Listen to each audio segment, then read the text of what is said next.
Laut Nusa Kambangan pernah menjadi saksi sejarah awal mula seorang putri Adipati Cilacap menemukan guru sejatinya, yaitu Kanjeng Sunan Kalijaga, seorang guru yang membawa ajaran Islam, ajaran kedamaian dan rahmat untuk semesta alam. Pertemuan ini menjadi wasilah terpancarnya cahaya suci yang masuk dan menerangi hati serta pikiran sang gadis yang sedang melakukan lelaku spiritual di tepi laut.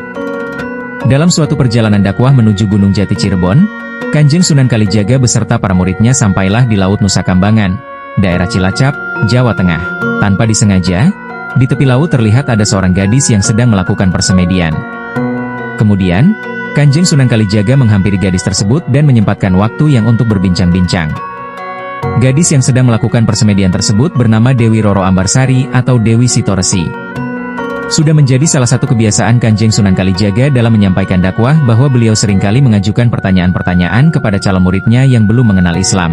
Hal ini bertujuan untuk mengajak calon muridnya berpikir agar nantinya mampu menerima, memahami, dan meyakini konsep ketuhanan yang disampaikan secara akal dan rasa penuh kesadaran tanpa ada paksaan dan keraguan. Seperti halnya kepada gadis yang ditemuinya, beliau juga menyampaikan beberapa pertanyaan sebelum akhirnya gadis tersebut memeluk agama Islam. Di sela-sela perbincangan, Kanjeng Sunan bertanya kepada Dewi Ambar, "Siapa pangeranmu?" Gadis tersebut hanya menjawab dengan sedikit kalimat, "Saya hanya diperintah untuk bersemedi di pinggir laut oleh Kakang Ibu Dewi Lanjar," jawabnya. Lantas, Kanjeng Sunan melanjutkan pertanyaannya kembali kepada gadis tersebut, "Apakah kamu mengenal Kanjeng Nabi Muhammad?" tanya Kanjeng Sunan. Kemudian Dewi Ambar hanya menggelengkan kepala sebagai jawaban bahwa dia belum mengetahuinya. Untuk memperjelas hal tersebut, Dewi Ambarsari kemudian diajak duduk ke tempat yang lebih nyaman untuk melanjutkan perbincangannya. Dengan hikmat, Kanjeng Sunan membacakan suatu ayat suci surat An-Nas sebanyak 7 kali kepada Dewi Ambarsari.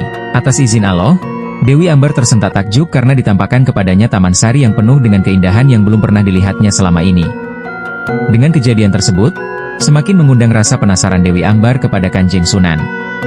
"Sebenarnya tempat apakah yang aku lihat tadi? Taman sari yang sebegitu indah menawan?"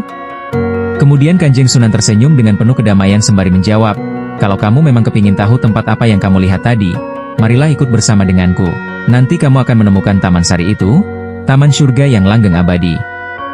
Karena keseriusan Dewi Ambar untuk ikut dengan Kanjeng Sunan, beliau kemudian mengajak Dewi Ambarsari mengucapkan 2 kalimat syahadat dan memeluk ajaran agama Islam.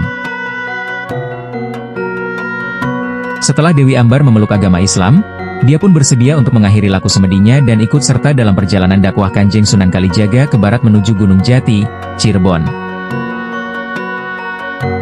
Tidak disangka, Raden Honggowijoyo, yang kala itu juga ikut dalam perjalanan dakwah, ternyata menaruh rasa terhadap Dewi Roro Ambarsari. Sesampainya mereka di Cirebon Gunung Jati, Dewi Ambarsari kemudian didhawuhi Kanjeng Sunan untuk bersuci. Tanpa disengaja, Kanjeng Sunan menemukan tusuk konde berupa kencana Sekar Wijaya Kusuma milik Dewi Roro Ambar. Dari tusuk konde yang Kanjeng Sunan temukan itu, beliau semakin yakin bahwa gadis yang kini telah menjadi muridnya itu bukanlah dari kalangan keluarga biasa pada umumnya. Kanjeng Sunan pun kemudian menanyakan tentang sejatinya Dewi Ambar itu siapa. Dengan berterus terang, Dewi Ambarsari mengaku dan menceritakan bahwa dia adalah seorang putri dari Adipati Cilacap. Setelah pulang dari Gunung Jati, Kanjeng Sunan kemudian menyempatkan diri untuk bersilaturahmi berkunjung ke rumah orang tua Dewi Ambarsari di Cilacap.